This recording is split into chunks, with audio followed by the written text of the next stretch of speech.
wins in the Classic. This would be the Ari Gold of jockeys, agents. A 6-time Kentucky Derby winning agent, Tony Matos, joining the show. Tony, thanks so much for taking the time. How are you? Very good, Lafitte. Thank you for inviting me. I'm kind of excited about this new rider that I brought from Puerto Rico.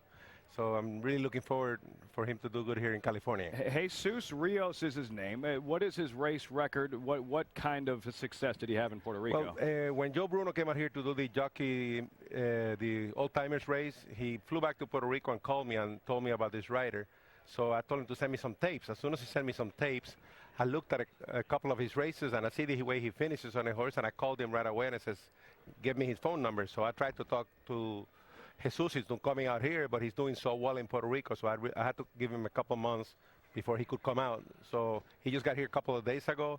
He's won 1,300 races down there. 1,300? 1,300. Wow. He's been riding for 5-6 years. He's won 233 races last year. He won 17 stakes, including he rode the Triple Crown winner, the Wildcat Speed, who won 14 in a row and won 7 stakes in Puerto Rico. So he's a top rider. He's got a lot of experience. He's very strong finisher. He's been working a lot of horses the last couple of days in the morning for different trainers. So I'm really excited about having him at my stage of my career. So I think he's really going to be one of the top riders in the country. Tony, what's the sales pitch? You call up somebody out of the blue, basically, and say, why don't you come to California? It's not just, you know, he's got a family and all that. I mean, what do you do to make it easy for him to come over here? Well, when Joe Bruno talked to him, he gave me his number, and I told Jesus, he says, Jesus, what, would you like to come to California? He says, well, I'm not looking to come over there right now. So I told him about my record, which he knew about already, because I've had some riders from Puerto Rico come over before. And like Angel Cordero, I worked for him for 10 years. I worked for Julio Garcia, who's now riding at Oakland Park. He's going to start riding there next week. Right. And I brought Javier Santiago here to California. Now he's riding well in Florida.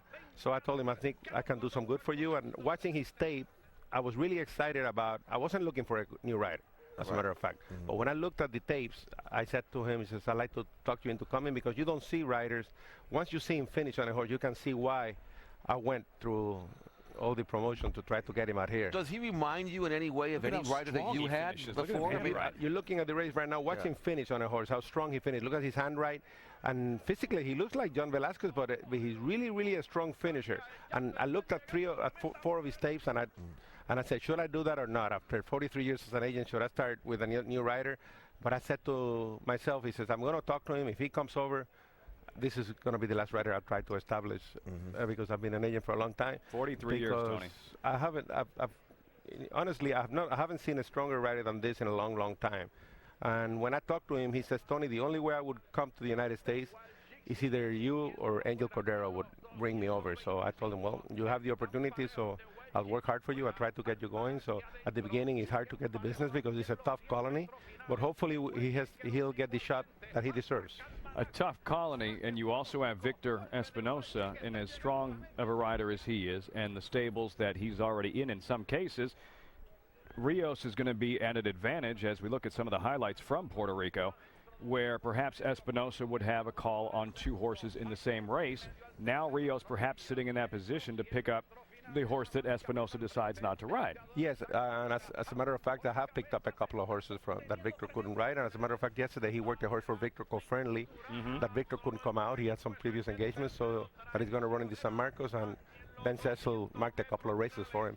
And Rios doesn't come, he comes from a racing family. His father was a top trainer in Puerto Rico. His brother was a top rider. So he's been getting on horses ever since he was 12 years old. Wow. So he comes from a racing family, and he's a very strong rider, and I'm really excited about watching him ride. How about weight? What does he do? He does 114 pounds. Oh, that's good. And I told him to stay at 114 all the time without dieting. So I'm really excited about him, and I hope he gets a chance to ride some good horses. And does he speak English? He speaks some English, but his wife, Joanna, and he came in with his wife, Joanna, and his son, Ian. He speaks perfect English, and he speaks some English. All right. But like any other rider, when they come from Puerto Rico, they'll pick it up, and they'll pick it up easy. Okay, good.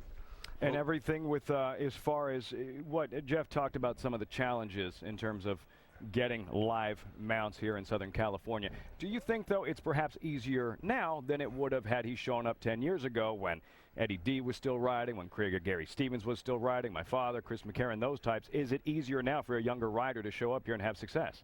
Well, I think it's just a matter of how he adapts. It's just a matter of the trainers giving him a chance to compete. Of course, he can't do no good unless we get on horses. And right now, we've got a good response. He's worked horses for Frankel. He's worked horses for Holland Dorford, Kathy Walsh.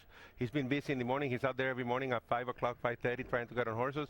He's willing to work. He's gave up a lot to come over here, as a matter of fact. He gave up a lot of horses that he rode in Puerto Rico. He gave up being with the rest of his family. He brought his wife and his son here.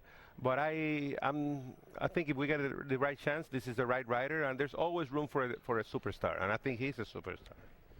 And how do you know from the start when they first show up? You talked about when Javier Santiago first arrived and the success that he got. He won a big race. I think it was the Louisiana Derby with Wimbledon yes. for Bob Baffert. Yes. And as far as does homesick ever become a problem, and missing the family? I mean, how much of a struggle is that for a rider in a new country and you know, tackling the challenges specifically with the language barrier? Yeah, that becomes a problem, but with this particular instance, I discussed that with Jesus before he came over, and that's why he wanted to bring his wife, he wanted to bring his son, and I got him accommodations before he came over, so he's well set, so he's got everything.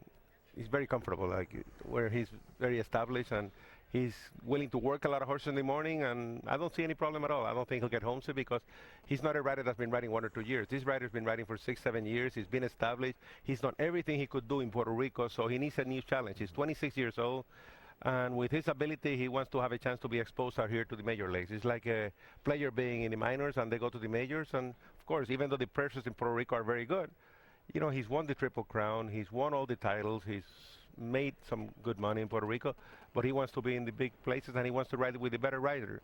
Because I do believe, like, even though you're a top rider, when you ride with better riders, you become a better rider. Absolutely. Just like when you're a tennis player, when you play with the top players, you become a tennis player. I think in order to become a top rider, you have to ride with the top riders. And I think this riding colony out here, we have the strongest rider, and Puerto Rico has developed a lot of riders. You know, Eddie Belmonte was a great rider. Cordero was a great rider. Javier Santiago is a good rider. He rides in Florida. John Velasquez rides back east, and Julio Garcia is a top rider when he wants to ride.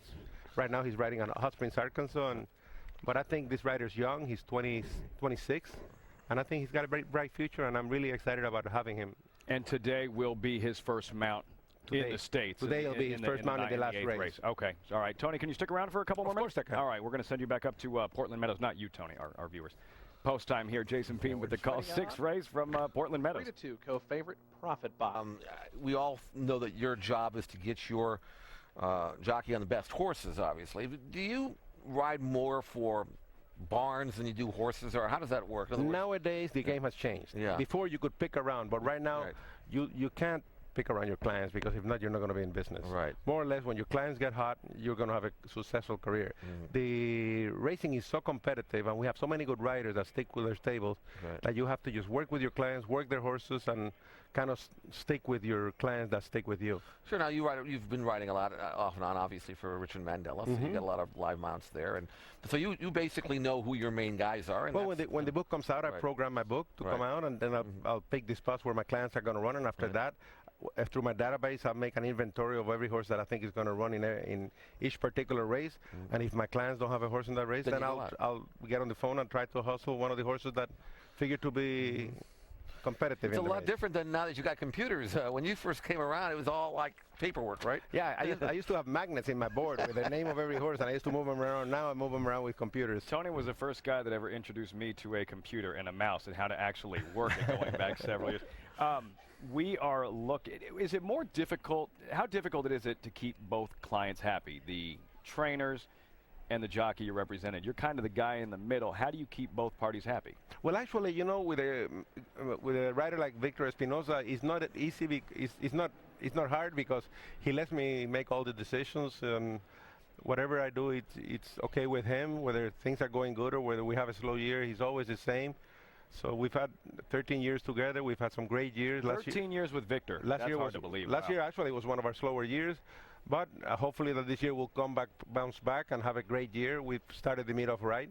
So I really haven't had any problems with my clients so far. All you have to do, Lafite, is just honor your calls.